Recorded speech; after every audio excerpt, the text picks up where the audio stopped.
Hello, everyone, and today on the Entrepreneur's Handbook, we have Maria Colacurcio, who's the CEO of Syndio, who help companies to close their payment gap. How are you doing today? I'm well, thanks for having me. So we had a nice chat before we got started here, but can you tell the audience, when you were growing up, you've had obviously a journey to get to where you are today. Did you ever think this is where you'd be? Like one day you'd be leading a company of the scale that you're leading? No way. I am a first-gen college grad, so I grew up in a very big Italian-American family. My grandfather actually came over. He stowed away on a boat to get here from Italy, and my grandparents were farmers. They were truck farmers, so they grew vegetables and trucked them to Pike Place Market in Seattle, and education was super important to my dad. And I was a history major in college and aspired to be a curator in a museum. So never did I think I would be the CEO of a growth stage startup. Yeah, and like, how did that come about then? Was it because obviously you worked at a few different companies before doing what you're doing today? Where did the journey from curator to CEO, like what was the key points there? Yeah, so right out of college, I had the great privilege of landing an internship at the Smithsonian in Washington, D.C., and I worked at the National Museum of American History. And I found that being a curator for me personally just was in practice very, very boring. And so I found different things to do during the internship. And one of the things I did was they had a personnel issue in terms of somebody had left suddenly who was the key person planning an event for the Department of African American Culture around the Middle Passage. And so I got really involved and I started as, a little peon intern doing all of the things that would be considered sort of marketing and promotions. And I loved it. I thought it was so much fun. And so I asked the woman, I will never forget, Niani Kilkenny, at the end of the internship, I said, what would you call what I was doing? Like, how would you describe that if I were to go look for a job doing what I was doing? And she said, well, it's marketing, PR. And so I fell into that. And I got into tech in similar fashion where a door sort of cracked open and I decided to kind of take a peek. I'm notoriously curious. And I think that comes from my parents and growing up in a family where there were just all sorts of possibilities and not really a dictated path for any of us. And I met a woman at a dinner party and she said, tech is exploding right now. You really got to come out to Silicon Valley. And this was sort of pre-tech bust. And she said, there's a role at my company and you'd be perfect for it. And I thought, oh, sure. What the hell? Why not? So I flew out to Silicon Valley and I got a job at this tech company that was founded by Israelis. The headquarters was in Tel Aviv and it had a satellite office in Santa Clara. And I learned so much and I just loved it. I loved serving as that translator between deep technical folks and then trying to then translate that into a business value. And that's where I stayed. So ever since I've been in tech startups as well as sort of big stalwarts like Microsoft and others. I really love that because I think a lot of people listening sometimes they don't think of themselves as entrepreneurs, or they think, when I was a kid, I didn't have a lemonade stand. But you were going to be a curator at a museum, which is probably not the typical thing that you'd associate with entrepreneurship. And it just shows like anybody has the skills who can then make that transition later on. And if we talk about your current company, Syndio now, right? What brought you on board there? Like, why were you so attracted to the mission there? Yeah, Syndio is such an incredible purpose-driven company. And I think right now, especially post-COVID, now I joined before COVID, but I think I've seen an acceleration of this mentality since COVID where a lot of us went through something really tremendous, particularly those that lost loved ones or were close to someone who suffered tremendously. And with long COVID, a lot of people are still suffering. And we all looked at the amount of time we spend at work and we said, are we spending that time well? Are we spending that time away from our kids, away from our families in a way that makes us proud, that makes us feel like we're leaving the world a little bit better than we found it? And for me, even before COVID, when I was at Starbucks working in communications, really great job, great company. I loved it. And I had this opportunity to join Syndio as CEO and really start solving a problem that I think a lot of us had been standing around looking at for a long time. And that is the wage gap. It's the gender pay gap, the race pay gap. this was something that I had experienced personally, being a woman in business to business, B2B tech for a long time. Many times I was the only woman in the room. Many times I was the only woman in the boardroom. And thinking about what I had experienced also on the side of the motherhood penalty and having kids and seeing how that impacted my career, taking some time off when my kids were small, coming back in, having to explain that gap on my resume. And I just seen firsthand what an important element data, what an important role data play in this story. And when you have your hands on that and you can actually use it to stop arguing about whether the pay gap exists and just use data to say there are disparities and we cannot rule out that those disparities are because of something like gender, race, or ethnicity, and here's how we solve it. It was such a relief to know there was a budding technology opportunity to grow a company that lets companies value their people for who they are and the contributions they bring without regard to those other things. So before we started recording as well, you mentioned how you've got 7 kids, right? Yeah. That's obviously quite a lot of maternity leave there, right? And obviously you've come back from that each time and you're still fully capable of being a CEO. And I think that's one of the things which, in some ways, I want to highlight is that sometimes people might be worried about having one kid and how it's going to affect their career. But it's not, it can be more of the bias about how people perceive you than your actual skill, because obviously you are able to run a massive company despite having 7 kids and managing that as well. And how have you found that experience? Did you ever find, for example, when you're applying for different jobs or you're moving between places, that people kind of judge you for that? Yeah, there's actually research that shows that. So there was research put out by Bright Horizons that shows once a woman has children, she is perceived by colleagues, women and men, to be less devoted to her work. And I think that's a huge issue and a huge bias that we have in our current workforce and culture today, in that men experience what's called the fatherhood bonus while women experience a motherhood penalty. It has a huge impact on her earning potential. For me, it was a little bit more pronounced in that I did have the opportunity to take some time off and spend those early years at home with my kids. I took about 5 or 6 years off. I had 5 kids all in quick succession. And then I went through a very painful divorce that forced me to kind of reinvent myself, both personally and professionally. And going back into the workforce, I sort of assumed, I led marketing and was the co-founder of Smartsheet, a company that's now public. Certainly, I won't have any issues. Maybe that happens to other people, but it won't happen to me. And it absolutely happened to me.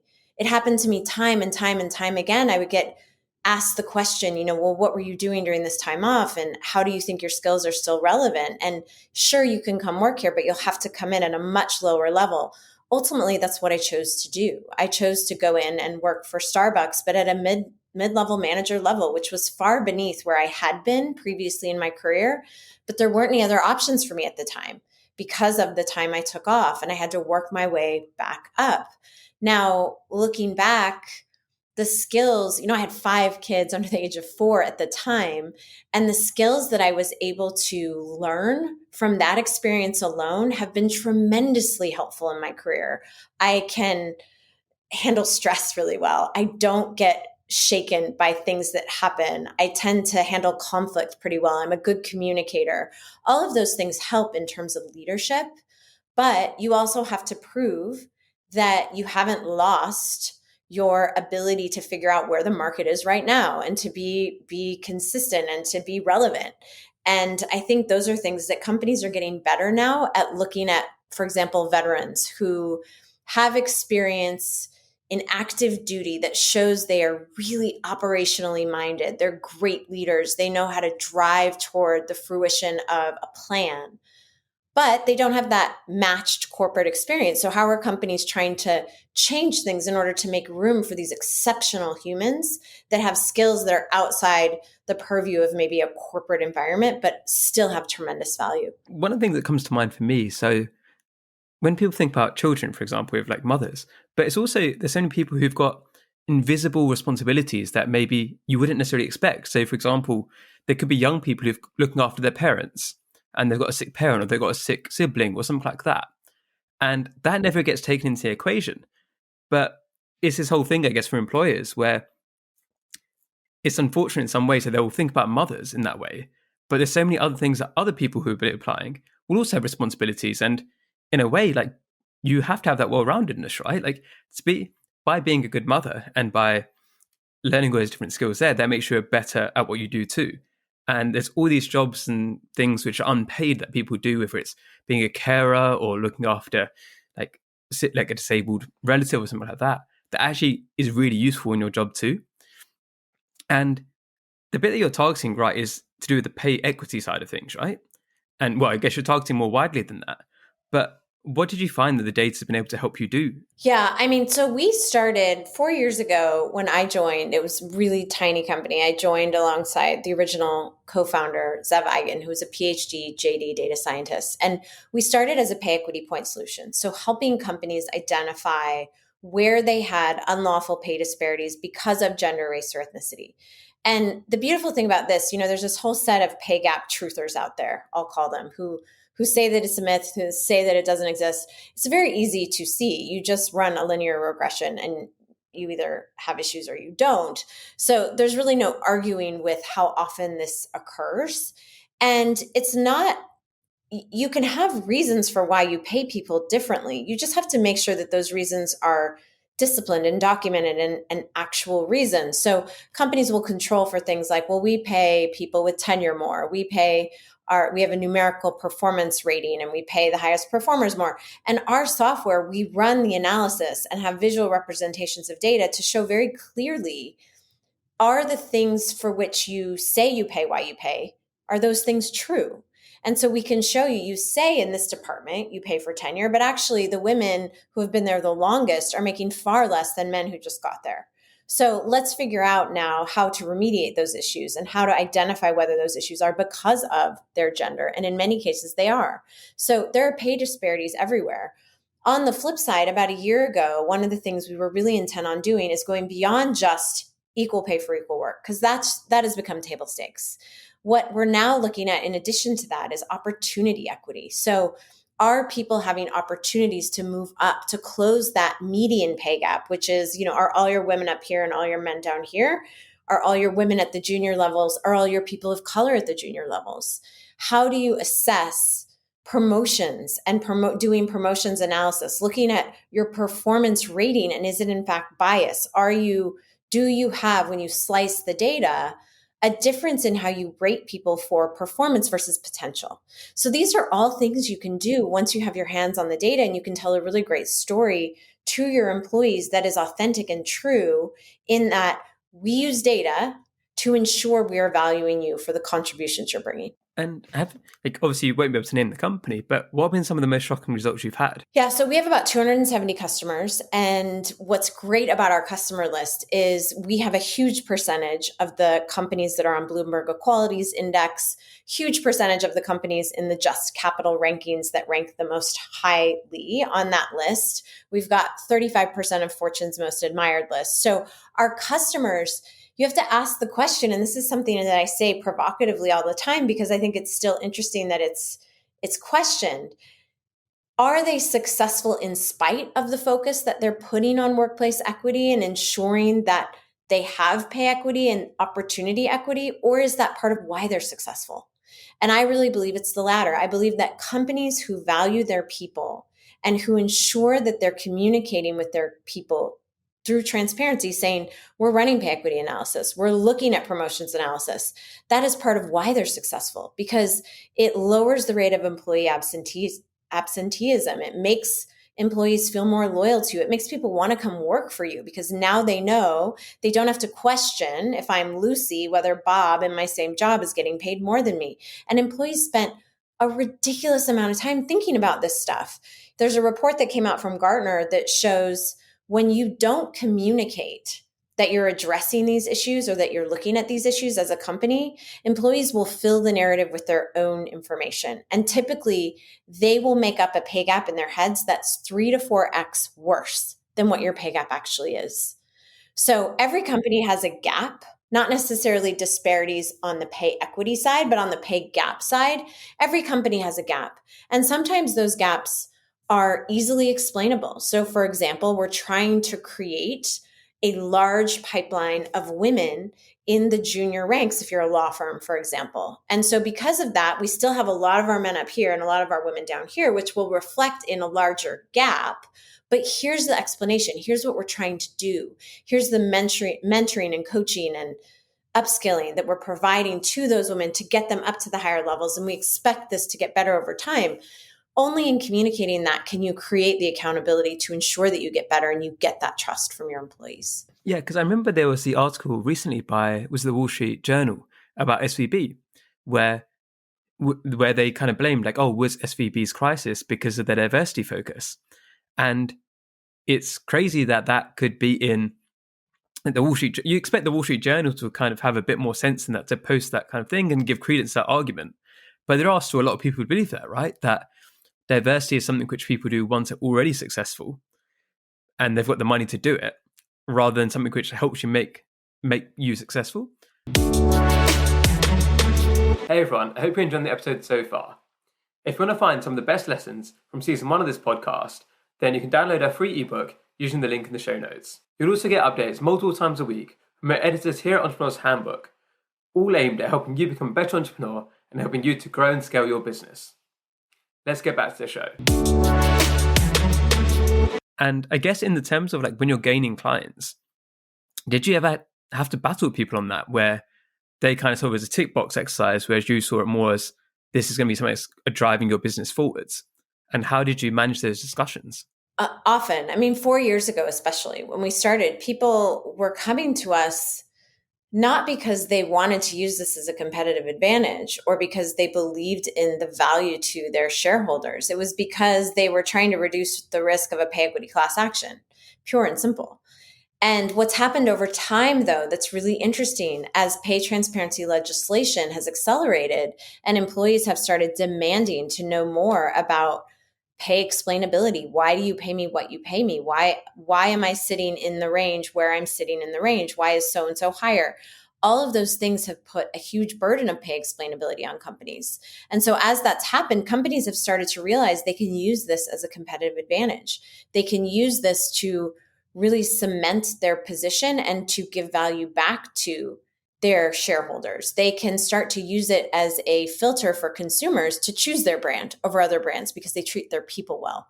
All of these things are playing out in a way that's moving companies along to where if they started with us just to reduce legal risk, they're now finding out there's a lot more benefits from a business perspective.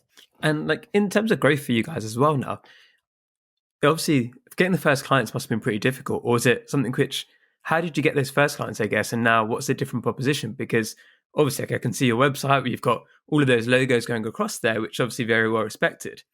Is it now a case of a lot of people are coming to you because they don't want to miss out, where they can see all of their competitors are doing it?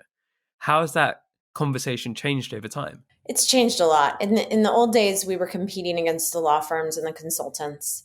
And this, again, was something people were doing once a year, a backward-looking audit to ensure they weren't going to get sued. And now the conversation has really changed. This is a thing that folks are doing in an ongoing way. There's ways to, with every single hire, because starting pay is the biggest factor in any pay equity analysis, there's a way to actually prevent new issues from popping up if you make sure your starting pay and your promotional, when you promote someone, that those pay ranges are in a range that not only is competitive, but also equitable with what your existing folks are getting. So it's moving into this prevention mindset in addition to all of the acceleration. I mean, the EU just passed their pay transparency, the EU directives, which impact 27 countries. If you're a global company with operations in any of those companies, you have more on your plate now in terms of disclosures.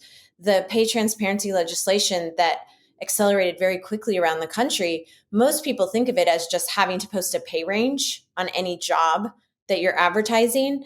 But what that's done is it's given employees more ammunition to ask a bunch of questions. And so it's, again, put the onus on companies to be more accountable. In addition, a lot of those bills have sort of tucked into the details mean and median gap reporting, even just to the state. Like California's law requires mean and median pay gap reporting to the state. And it's just showing that's a precursor of what's to come. So I think in the early days, it was about getting those one or two or three clients that were great names like Salesforce, who was just absolutely the pioneer and leader in this. Benioff really believed in it. He wanted to use technology to make sure he moved from backward looking to preventative. And so we were able to sort of leverage their success around these initiatives, their ability to make a name for themselves and an employer brand for themselves to get more companies on board. But as you said, now this is really about folks looking at us and saying, I want to be part of that, because clearly they are not succeeding in spite of this. They are succeeding in part because of this. And like, what's the dream going forwards now? So you said you're expanding because you said that the pay equity side is kind of table stakes now. What's the other things you've got coming up, or what other problems do you want to tackle? Yeah, so we're really focused now on helping with the median pay gap, because that is the next piece where disclosure is really starting to accelerate. If you look at, Arjuna Capital's scorecard with 68 companies, one of the things that she grades on is, have you committed to disclose your median pay gap? And what are you doing to get better at your median pay gap? So that's the obvious thing that's right around the corner. In addition, it's a huge element to closing the wealth gap, because how much you make and how high you are up on the ladder is going to have a tremendous impact. One of the things we're releasing next, which I'm really excited about, is around performance management and looking at, if you say you pay for performance, and that's one of the ways that, we say we pay more based on how someone performs, you have to look at, is that control? Is your performance score actually biased? And how are we thinking about performance versus potential? And so that's something that we're working on right now, in addition to promotions analysis, that we're really, really excited about. Some people listening right now are going to be the early stages of their companies. They're trying to build up, and they might have a few employees and they're trying to work out, okay, how do we get in the right practices from the beginning? What advice would you give them? I would give a couple of pieces of advice. One of these we did not do well ourselves and had to remedy it later. One of the really common mistakes early stage startups make, and we made it, so I want to be really authentic about that, is that you hire through your networks. So if you come into a company, I came into Syndio as the CEO, there were 5 employees at the time. I think all 5 were white. And the first thing we did as we tried to start building the company, you don't have money for recruiters, is you just hire from your networks. You hire people you worked with in the past. And so next thing you know, you have a company of 15 or 16 people and you're completely homogenous.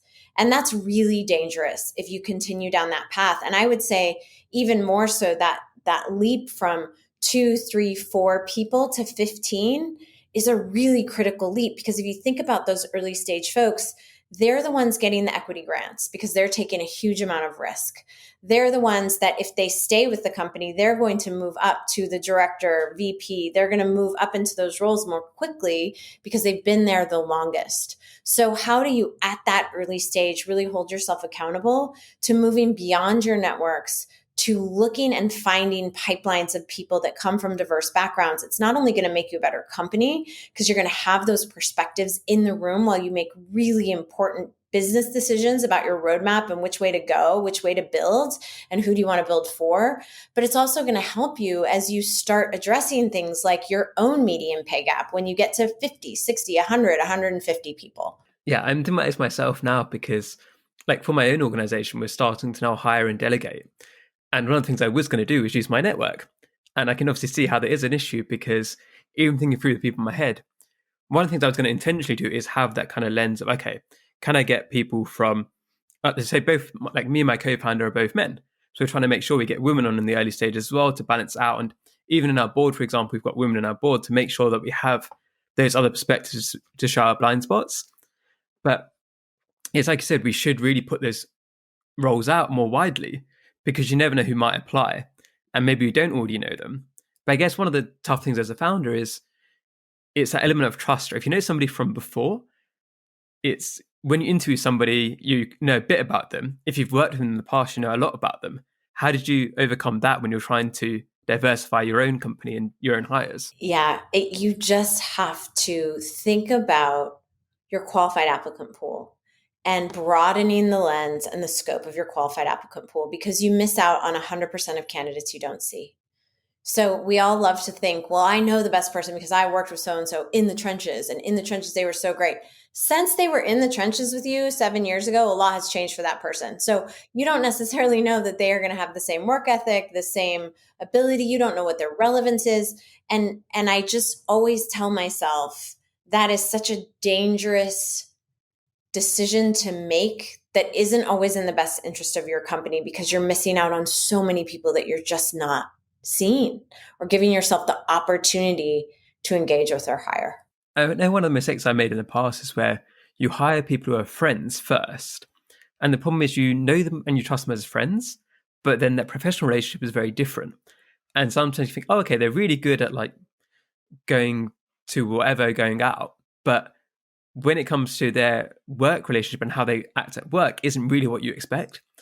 And then trying to put in boundaries when you already have a personal relationship with somebody is really difficult. So I'll take that advice you just gave there as well myself in terms of my own company and making sure that we are putting roles out there and doing it that way, maybe not hiring from our network to just see who's available. And how many employees does Syndio have now? Where have you grown to? 160. And how has that been for you in terms of, like I said, at the beginning, you had you and your co-founder, then you had all of these different people, like in the early stages from your network, and now it's a much bigger organization. How are you finding being the CEO of such an organization with over 100 people? I think so. We reveal our pay equity and median pay gap to our employees and publicly twice a year. And that's something that is so good for us to do because it's something that we're counseling our customers to do. And so having to be the CEO and stand up in front of my employees and tell them what our median pay gap is every single year, regardless of whether it's gotten better or worse, and being really transparent about the context. If I didn't do that and I told our customers and wrote on our blog and talked publicly about doing that and the importance of that, I think it would be so inauthentic. And I've learned such a tremendous amount in how to coach our customers in doing this because I do it myself. So, for example, this last year, we're very good on pay equity. And on our unadjusted median pay gap, we do very well and improved on the race side. But on the gender side, women slipped by a couple of cents in this past year. And the reason was we were really slowed hiring in every area except engineering. And engineering still tends to be a pretty dominant male field. And so while we do really well as compared to benchmarks in terms of the number of women, I think our engineering team is 1/3 women, 2/3 men. But if you think about it in context as a company, you grow, and then as you pull back and you only have certain roles that you're prioritizing, particularly in this economic climate, if you're hiring more men, you're going to have to stand up in front of your company and tell them, listen, our race gap got smaller, but our gender pay gap widened a bit. Here's why. And it lights a fire under the engineering team to make sure, not that they're specifically hiring women, because you don't want to have a quota, you need to hire the best candidate, but they're looking more carefully at their qualified applicant pool. They're looking more carefully at where they're recruiting. And it's really important, I think, when you're leading a company to walk your talk. And so even though when I saw the results, I was like, ugh, I'm going to have to stand up and explain that we got a little bit worse in that one area, it's important to force yourself to do it because that's how you garner trust from your people. And I think having trust from your people at our size and bigger is so important. Yeah, I completely agree with you there. And I really love that even when things aren't going the way you expect it to. So obviously, like I've worked at different companies in the past where, they cherry pick the data, right? Where you can say, oh, this measure improved. You just won't mention the one that didn't do so well. And I think doing it the way that you've said, where you always say the same measures, regardless of what's happened, that's really important. Because like employees know if you've talked about the gender pay gap for the last 5 years, but you just didn't mention it this year, they're going to know there's something up there, right? And I think generally for employers, founders, they need to be a bit smart about that, right? You can't treat your employees like idiots, right? They're going to notice if you're not being transparent about certain areas. And what's something that you're doing within your company now yourselves to try and decrease that margin? So you said part of it is with the engineering team, but is there anything else you're doing that you found has been really helpful to create the environment you want? Yeah, we're doing a ton of stuff. So we have just an absolute fantastic HR team, and it's this small but mighty team. And if you think about our leadership team in general, over half of our executive team is female and 30% are from historically underrepresented groups.